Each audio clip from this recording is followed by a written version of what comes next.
അപ്പൊ ഞാൻ ഷോർട്ടാക്കുന്നു, ഇതാണ്, ഇവിടെയാണ് സമസ്തയുള്ളത്. ഓത്തുള്ള, ബൈത്തുള്ള, സ്നേഹമുള്ള, അതാണ് അതിന്റെ ഒരു കൾട്ട് പരിച്ഛേദമാണ് സയ്യിദുൽ ഉലമ. തീർത്തു ഞാൻ അതിന്റെ ഒരു കൾട്ട് പരിച്ഛേദം.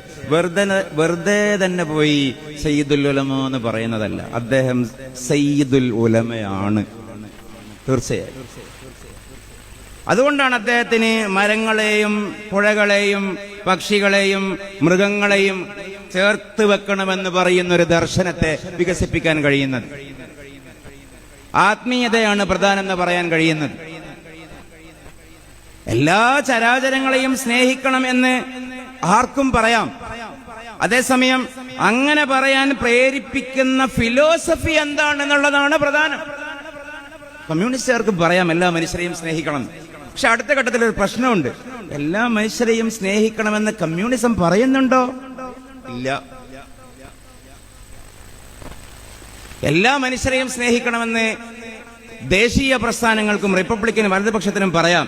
പക്ഷെ അടുത്ത ചോദ്യം വരും, എല്ലാ പ്രസ്ഥാനങ്ങളെയും ഒരുപോലെ സ്നേഹിക്കണമെന്ന് പറയുന്ന ഒരു തത്വം, ഒരു ദർശനം, ഒരു ഫിലോസഫി, ഒരു കിതാബ്, ഒരു ഗ്രന്ഥം, ഒരു വൈലോ നിങ്ങൾക്കുണ്ടോ?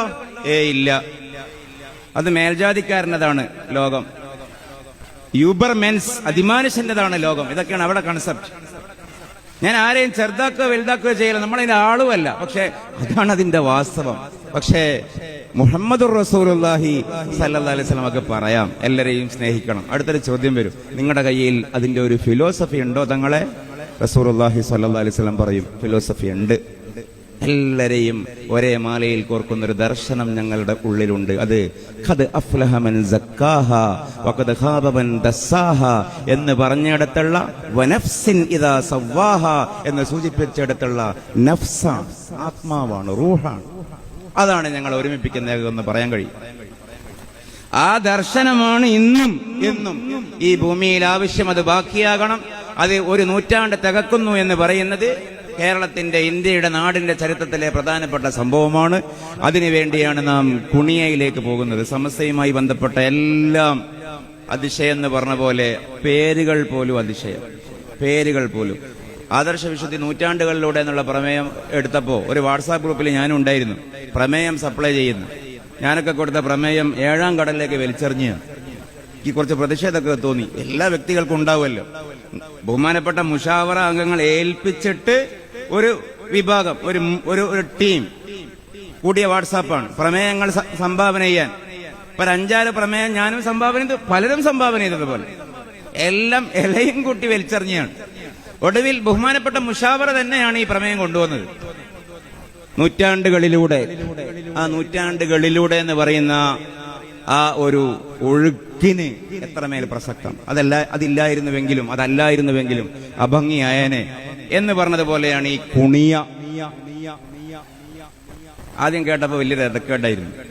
അന്താരാഷ്ട്ര മഹാസമ്മേളനം, തരക്കേടില്ല, ബാംഗ്ലൂരിനെങ്കിലും വന്നിരുന്നുവെങ്കിൽ. സ്ഥലത്തിന്റെ പേര് നോക്കുമ്പോ Kuniya, international grand conference at Kuniya. ഒരു എതക്കടയിന് അലുവേ മത്തിക്കടി എന്നൊക്കെ പറയുന്നൊരു ബാറ് വന്നു. പക്ഷെ അതിന്റെ ആശയം ആ വാക്കിൽ വന്ന് നോക്കുമ്പോഴോ ഏതോ ഒരു സഹോദരൻ അത് പരിഹസിക്കുന്നതും കണ്ടു. കുനിയാൻ തന്നെയാണ് കുണിയയിൽ പോവേണ്ടത്.